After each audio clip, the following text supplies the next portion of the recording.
voy a presentar al que nos hizo favor de moderar la mesa. Es un especialista en escritura antigua, y entonces pues él nos va a poner un poco sobre lo que es la escritura, ¿no? Escritorio.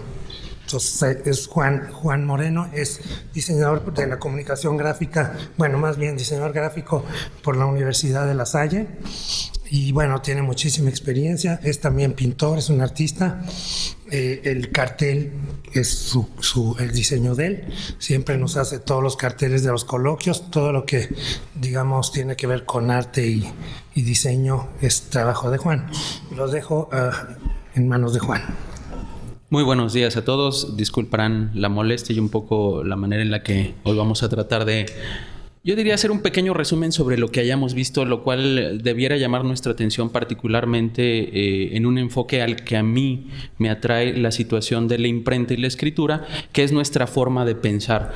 Recuerdo un poco que el primero de los días la doctora Norma Durán, que hablaba acerca de los impresos y su importancia al término de la Edad Media y al principio de lo que podemos considerar la Edad Moderna, tendría que ver como un evento tecnológico que hoy día, por extraño que parezca, estamos reviviendo. Y ella lo mencionaba en torno a que quien está metido en esa realidad no necesariamente es consciente de ello, ¿no? Hacía referencia a que las personas que tenían un contacto inicial durante los primeros 50, 70 años de la vida del evento tecnológico de la imprenta, pues no notaban el alcance que esto iba a tener.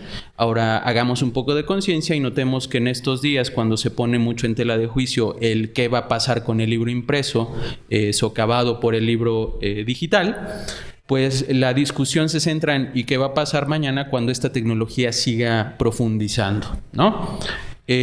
No notamos el alcance o el impacto que tiene a nivel mental, aun cuando pareciera que así es. Tomo como inicio la ponencia de la doctora Norma porque fundamentalmente es de llamar la atención otro evento que incluso hoy día a nivel médico, a nivel neurológico se está estudiando, y es la potenciación del evento mental a partir no solo de la lectura, sino de la escritura. Y es aquí donde podemos dar inicio a este pequeño resumen, creo yo, que podríamos tratar de accionar, y es más o menos así. Muchos especialistas piensan que tenemos 2 millones de años de civilización. Esto indica que en algún punto baja una hembra, no se puede explicar de otra manera, de los árboles y empieza la evolución humana. Hace aproximadamente 250,000 años, los primeros rasgos civilizatorios es que se empiezan a producir a manera de que el hombre se va no solo a sedentarizar, es decir, abandona el andar de un lugar al otro y cazando, sino que además empieza a conformar sociedades de manera tal que esto va a dar origen a eventos profundamente estabilizados tanto en espacio y tiempo, a los que tardíamente vamos a conocer como cultura. Los primeros rasgos de escritura aparecen aproximadamente hace 30,000 años. Debemos entender el evento de la escritura como una organización mental en la cual planteamos una serie de signos con una función determinada, ¿sí? Esto, para términos de la imprenta, quiero que lo entendamos bajo la siguiente perspectiva. Estos primeros trazos o estas primeras ideas que son representaciones proceden de manera inmediata de aquello que veo, aquello que interpreto en mi cerebro y que de alguna manera va a servir supuestamente para comunicarme con otro. Y digo supuestamente porque estas primeras representaciones, que son de animales, de manos, de plantas o de cazadores haciendo el ejercicio de la búsqueda de animales, no necesariamente comunican de manera inmediata al otro un mensaje de manera definida.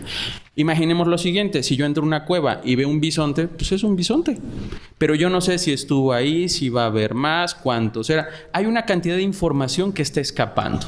Este es el gran evento de la aparición de o la base sobre la cual va a trabajar la escritura, porque en los siglos posteriores a esto, estamos hablando de hace unos entre 12,000 y 6,000 años antes de Cristo, van a empezar las escrituras a conformarse a partir de que lo que yo digo realmente tenga una relación con lo que estoy trazando. Hay una serie de datos curiosos en torno a cómo las primeras escrituras que son de carácter ideográmico o jeroglífico, estamos hablando de figuras que representan ideas, no necesariamente palabras, tienen que ver con la manera en la que pensamos. Ejemplo número 1. De los chinos sabemos que hay una gran cantidad de signos que representan n cantidad de cosas que proceden de la visión. El problema de este tipo de escritura es que si la palabra no existe, yo no la puedo escribir. Hace 3000 años, los chinos no podrían haber escrito astronauta. De hecho, es un problema que en la modernidad, casi en la contemporaneidad, bota con ellos porque hay palabras como faxear, palabras como chat, son imposibles de escribir con un ideograma chino. ¿Sale? En el caso de los jeroglíficos sucedió algo semejante, más o menos aparecen al mismo tiempo, y resulta que sí, yo puedo representar un ibis, es un ave de un cuello alargado, que además hace las veces del dios escriba Tot, pero no necesariamente eso me representa una idea como la de la escritura. Por lo tanto, y a la evolución del ser humano, hubo la necesidad de que los lenguajes tuvieran que empalmar estos signos gráficos con estos sonidos. Y de esta manera aparecen las escrituras que son, vamos a decir, sónicas, ¿no? En tal momento, hacia el siglo VI antes de nuestra época, empieza a ir con los fenicios a hacerse esto de una manera más patente y entonces aparecen... inicialmente está mal llamado alfabeto porque el término alfabeto procede de la conformación de las dos primeras letras con que se utilizaban los signos en griegos, alfa y beta, del mismo nombre que es abecedario, pero es en latín. Ahora, este conjunto de 28 signos, inicialmente no eran 28, pronto se va a estabilizar, pero nos permite una combinación extraordinaria de la palabra que queramos. A diferencia de esta idea que teníamos con el astronauta chino, con el abecedario o el alfabeto podemos escribir lo que sea. Muchas veces cuando hablamos de historia pasamos por alto una peculiaridad en cuanto a la cuestión de la escritura, y es que ¿alguien podría explicarnos de dónde vienen los números? Al hablar de escritura es muy curioso que pasamos por alto la historia del número. Algunos especialistas en el ámbito de la lingüística han rastreado que el origen de la conformación gráfica de los números tiene que ver primordialmente con la manera en la que hablamos. Pero la dificultad estriba en que este tipo de representaciones no puede proceder de la realidad. Pongamos un ejemplo. En algunas sociedades, al parecer del sureste asiático, se daba a la tarea de que los grupos sociales hacían numerales hasta con los dedos de la mano y no más. De tal manera que las primeras formas de hablar correspondían, por ejemplo, al 1 era otoko y el 2 es okosa. Si yo quería hablar de 3, tendría que decir otoko okosa. Es muy chistosa la manera en la que estamos pensando en que al sumar el 1 y el 2, claro, no se pronuncia, pero no se dice, estamos conformando un número mayor. Si yo quisiera mencionar el número 4, en lugar de decir otoko okosa, tendría que decir okosa okosa. ¿De acuerdo? Hasta aquí, la historia de los números nos indica que hay cierta propensión por el humano por reorganizar su mente y poderlo representar. Por supuesto que si yo pongo un dedo, para mí representaría hipotéticamente el número 1. Pero ¿cómo llego a representar con otoko o cosa números mayores? 10, 9, 8. Este es uno de los problemas que nos indica que para poder haber hecho representaciones de carácter numérico, la mente tuvo que apartarse de la realidad física y entonces construirla. ¿Sí? Una de las grandes situaciones que haya revolucionado la historia de la escritura es la aparición de los números arábicos. Y esto también tiene que ver un poco con la cuestión de la imprenta y lo vamos a ver después. Aquí está la clave. Resulta que durante mucho tiempo el abecedario y el alfabeto fungen como una forma de escritura que permite a cualquier persona comunicarse. Cuando digo cualquier persona es una base un poco difícil de trabajar porque debemos entender que durante el término de la Edad Media el término del Imperio Romano y el principio de la Edad Media, no todo el mundo leía y no todo el mundo escribía. Regreso un poco a la ponencia de la doctora Urano, ¿de acuerdo? Y aquellos que escribían no necesariamente comprendían lo que estaban escribiendo. Algo que nos pasa de noche al hablar de los famosos escribas amanuenses es que no necesariamente ellos tienen que comprender lo que copian. Ellos copian forma, tal cual y como un niño se le puede indicar de hacer bolitas y palitos. El copista podía hacer exactamente lo mismo, no tenía que comprender el texto. De ahí que algunos especialistas piensan que el sistema Pesia por eso era tan fabuloso en el sentido de la reproducción. El sistema Pesia consistía en separar un texto, entregar ese texto a distintos copistas y los copistas realizar la copia de manera inmediata, ¿no? Entonces, este sistema de hecho es propio de la Edad Media, vamos a decir, hasta finales de la misma, por esta situación tan interesante en que la reproducción de un escrito a mano se puede dar sin que el copista tenga que entenderlo. Ahora bien, respecto de los números, esto tiene un problema en cuanto a, durante todo el periodo del Imperio Romano se sumaba con numerales que sabemos hoy eran puras letras. ¿Alguna vez han intentado hacer una operación muy grande con numerales romanos?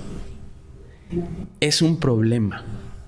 Si yo tengo un palito con un palito, pues puedo sumarlo fácil.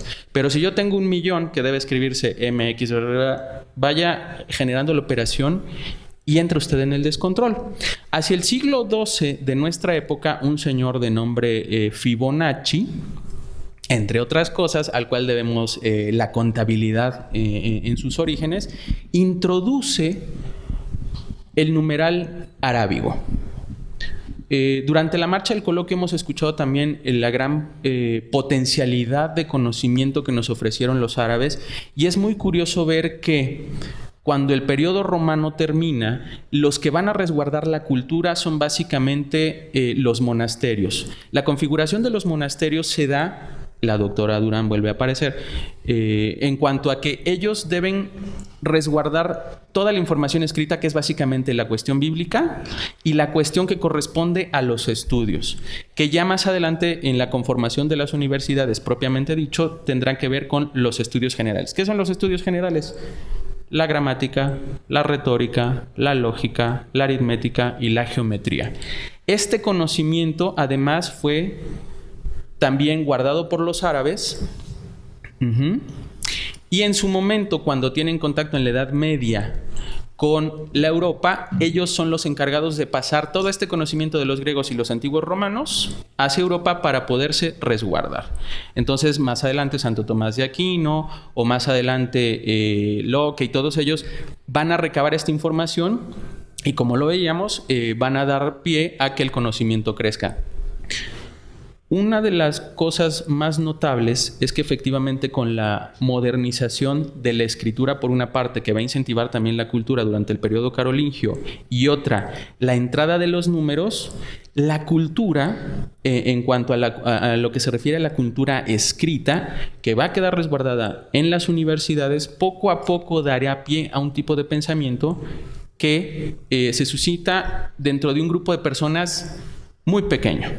La doctora Durán y algunos otros especialistas aquí ya han mencionado que en este último periodo, entre el siglo XIV, XV y XVI, la gente podía memorizar grandes volúmenes.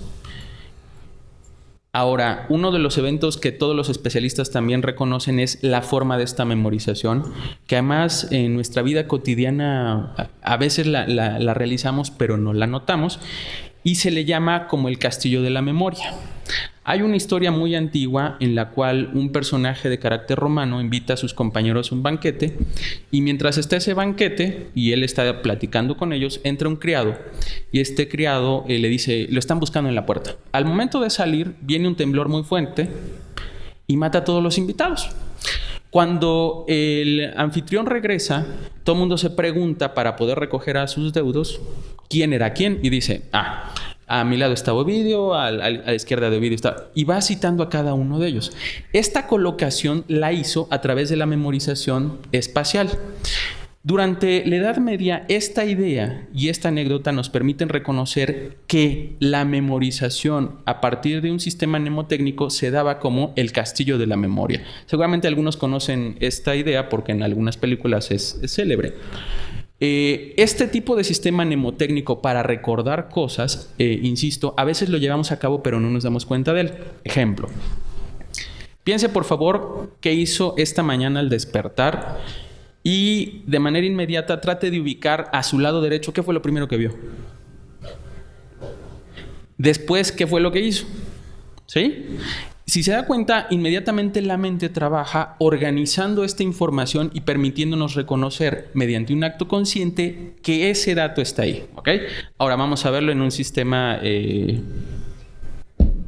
útil a nuestro tema. Y es que al momento de pensar en un cuarto que sea cuadrangular e ir ubicando de derecha a izquierda los objetos a partir de las esquinas, yo puedo ir colocando cierta información y recurrir a ella tantas veces como quiera. Ahora, este número de cuartos puede ser infinito. Ese es el castillo de la memoria. Esto es lo que muchos especialistas asumen hacían estas grandes mentes, ¿no? Aparte del recogimiento y la oración a la que la doctora nos hacía alusión, estas personas eran capaces de llevar estos ejercicios de mente de una manera extraordinaria. En nuestra época siguen sucediendo. Y siguen sucediendo en casos extraordinarios como los rabinos judíos. Se sabe que mientras iban hacia los campos de exterminación, muchos de ellos citaban las escrituras de manera íntegra. Aquí viene otro evento muy importante que en su caso debíamos aclarar posterior a la ponencia de la doctora Durán, porque es relevante, y es el siguiente. Debemos recordar que las Sagradas Escrituras, es decir, la Biblia, proceden de una tradición judeo-cristiana. Punto número 1. En el ámbito judío se establece que la Biblia es un escrito entregado de manera directa de Dios a un conjunto de personas. ¿Quiénes? No lo sabemos. Originalmente se pensaba que era una persona, luego se pensaron que era... y luego se van reconociendo múltiples manos, ¿de acuerdo? Hacia el siglo VI antes de nuestra época se empiezan a realizar los primeros escritos, tal cual y como sucedió con la Ilíada y la Odisea, que hacen referencia a estos primeros 5 libros bíblicos, ¿no? El Pentateuco, la Torá, el Génesis, bla, bla, bla. Muchas tradiciones judías dicen que el escrito de la Biblia debe ser transcrito íntegramente. Esto significa que no debe faltar ni una sola coma. De hecho, algunas más afirman que fue a través de una primer transcripción errónea que el mal entró al mundo. Notemos aquí la importancia de este hecho, puesto que de no cumplirse la palabra divina tal cual es, el mundo tampoco es tal cual es. Luego vendrán las cuestiones teológicas que afirmarán las interpretaciones exegéticas, etcétera, etcétera, etcétera. Pero esto tiene que ver también con la importancia de por qué durante la Edad Media la Biblia tiene este peso. Otra de las cosas que olvidamos es que algunas de las primeras traducciones que se dan de esta Biblia hebrea no tienen en cuenta la corrección de la traducción. Seguramente aquellos que hablan otro idioma saben que al momento de traducir, lo primero que nos viene a la mente es ¿y cómo digo esta palabra? ¿No? Muchas veces olvidamos, y durante el periodo en el que se transcriben las Biblias es muy importante recordarlo, que la primer gran congregación de textos transcritos de manera oficial de la Biblia se dio por un señor que es doctor de la iglesia y que todos conocemos con el nombre de Jerónimo. Este hombre trabajó aproximadamente, me parece, 30 a 35 años de su vida traduciendo del hebreo, del latín y del griego al propio latín para hacer lo que conocemos como la Vulgata. Y la Vulgata es lo que va a dar origen tardío a la transcripción de Reina y Valera, muy importante para la iglesia protestante en cuanto a lo que corresponde al español, la Biblia luterana y la Biblia del Rey Jaime como una base en la que del latín tengo que saltar al inglés, al español y al francés. En este sentido, lo que vamos a también tener que reconocer previo a la aparición de la imprenta y que va a alterar nuestra forma de pensar es que en esta situación de traducir se da pie al inglés, al español y al alemán en las lenguas muy próximas a como las conocemos hoy. Esta es una revolución extraordinaria que fue gracias a la imprenta que pudo ser posible. Voy a transpolar el ejemplo de San Jerónimo al ejemplo de Lutero. Efectivamente, posterior a la propuesta tesística de Lutero, él tiene que darse a la tarea de transcribir a su idioma la Biblia. ¿De acuerdo? Él no recurre al hebreo, él no recurre al griego, él recurre al latín. Entonces ya hay una pérdida en cuanto a la transcripción, si así lo podemos decir. Pero en esta pérdida, además, él busca asentarlo en un lenguaje. El alemán es muy difícil. Pero en este asentamiento al lenguaje alemán, él además tiene que buscar la palabra adecuada para que el lector próximo, al cual se le está difundiendo la Biblia, esa palabra le pueda comunicar. Regreso a otra idea interesante de las Biblias hebreas. Y se dice que cuando uno lee la Biblia hebrea o cuando uno pronuncia la palabra de la Biblia, lo que está haciendo es resonar como una campana. Quien habla o quien pronuncia no es él, no es su mente, es Dios a través de. Esta idea es muy interesante porque en el ámbito de la lectura hemos de ver que no es lo mismo leer en voz baja que en voz alta. ¿Sí? Ahora bien, si a esto agregamos un nivel de conciencia tal para cualquiera de estos dos ejercicios, en el que esa palabra tiene que comunicarme algo a mí de otro ser, que en este caso parece ser superior, veremos el gran evento místico que está presente. Esto mismo es lo que los primeros traductores buscan en adecuar en sus traducciones esta palabra que proviene de las Vulgatas. ¿Ok? Previo a San Jerónimo hubo varios intentos, entre ellos uno de los más conocidos que es el Septuaginta. El Septuaginta, según la historia y la narración, si se quiere entender así, dice que hubo 70 sabios que se reunieron para hacer esta traducción de estas primeras Biblias. Pero el evento estaba en ponerse de acuerdo en cómo decir qué. Antes de llegar a la imprenta, quiero mencionar otro gran evento y es el siguiente. En términos de la lectura bíblica, es muy importante en el mundo hebreo el poder reconocer el poder de la palabra. Incluso esta frase existe dentro de la Biblia, ¿no? En el poder de la palabra radica la vida y la muerte. ¿A qué nos referimos? El texto original en hebreo dice algunas cosas en palabras muy interesantes, por ejemplo, Bereshit. Bereshit es la palabra con que comienza la Torá hebrea. Bereshit, al parecer, tiene 72 significados diferentes para aquel que es lector del texto con exactitud. Y uno parece ser que es una casa, otro parece ser que es la creación en sí misma y otro parece ser que es saltar al vacío. ¿Por qué tiene uno que focalizarse en esto? Porque es difícil entender entonces cómo es que los traductores eligieron la palabra en principio, a diferencia de estos otros 72 significados posibles. Una variación de esto es entender que la famosa Torre de Babel, en el sentido hebraico, parece ser Babel hace alusión a un lugar alto o elevado, no a una montaña. Entonces, al entender este tipo de variaciones, y lo dice muy bien George Steiner en algún tratado que tiene sobre la Biblia del rey Jaime, la dificultad estriba en lo que exactamente quiere decir la palabra de Dios. Y esto puede llevarnos a niveles teológicos muy complejos. Ahora bien, regresando a la situación de durante la aparición de la imprenta, sí es cierto que lo primero que va a suceder es la difusión de este texto en lenguas vernáculas, pero va a tener un gran campo de acción en cuanto a cómo afecta a la vida común.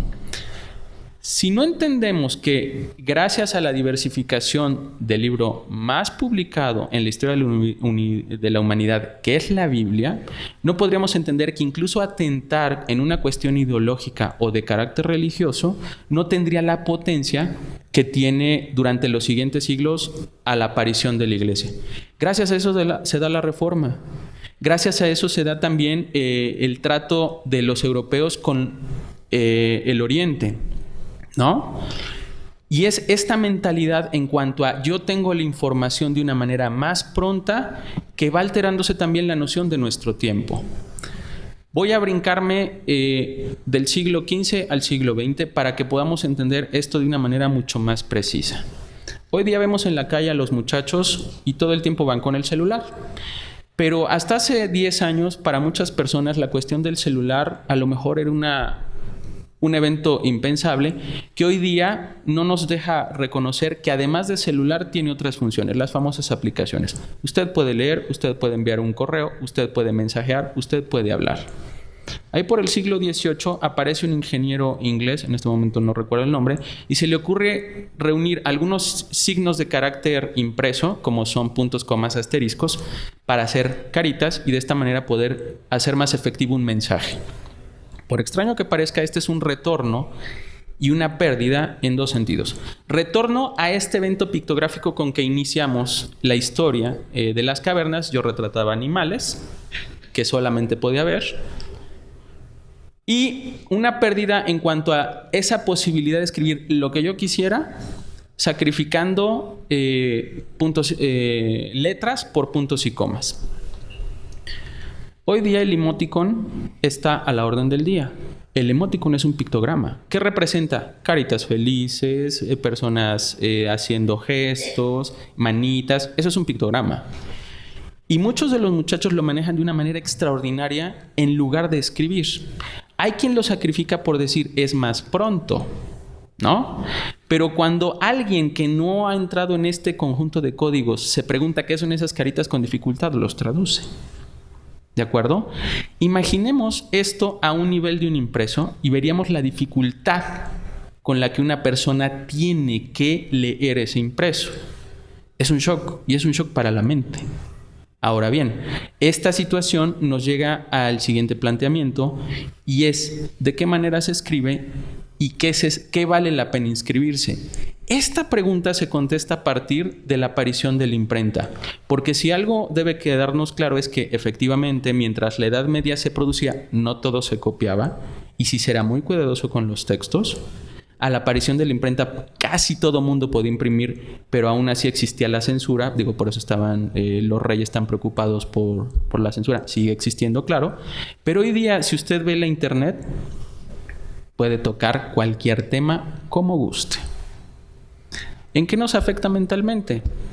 Esa sería la pregunta con que tendríamos que explicitar más detalladamente la cuestión de la aparición de un evento tecnológico primero, como lo fue la imprenta, que permitía cierto nivel de reproductibilidad para un escrito, y un evento como lo es hoy la computadora y el internet, en que todo mundo, insisto, puede acercarse y publicar lo que desee.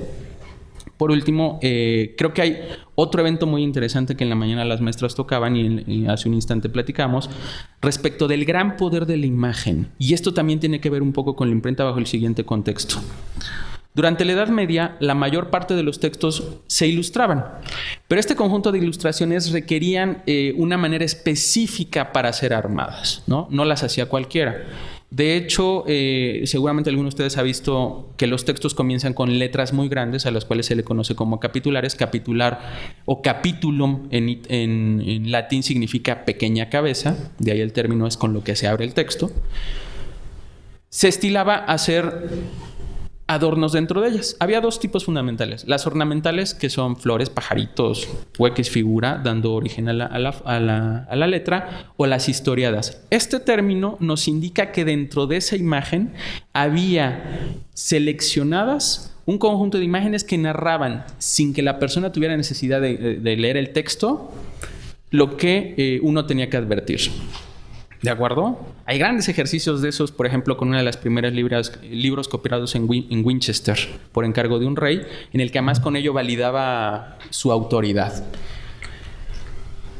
Cuando llega la imprenta, se empiezan a hacer muchos grabados. La forma en la que estos dibujos se van a producir es blanco y negro. A partir de 1545 hasta mediados del siglo XIX, es decir, como por 1850, la imagen es en blanco y negro básicamente. Aparece la litografía y entonces resulta que puede aparecer también la fotografía y a color. Se hacían dos tipos de ediciones en este momento, en blanco y negro y a color. La gente pagaba más a color porque eran más próximas a la realidad. ¿Sí? A partir de entonces es que esta idea de la imagen vale más que 1000 palabras es cierto y va cobrando fortaleza conforme el evento tecnológico va avanzando. Hoy día, en lugar de leer, Si nos vamos a los blogs, si nos vamos a la información, los textos son muy breves. ¿Qué queremos? La imagen. Por aquí pasa Giovanni Sartori cuando en 90 nos habla con su Homo Evidens del poder que viene con la televisión, pero la imagen. ¿Sí? Leer. Por eso tenemos también tanto problema en leer, porque es más fácil ver. Fácil se refiere a la prontitud con la que llega esa información. Lo que interprete es otro boleto. ¿Sí? Aquí vemos entonces el gran evento y tránsito a partir del entendimiento de lo que implica escribir, lo que implica reproducir y lo que implica informarse. Son 3 grandes eventos en el ámbito de la aparición de la imprenta y el ámbito digital. Entonces, uno de los autores en este momento más importantes en neurología, si mal no recuerdo el nombre, es Robertson.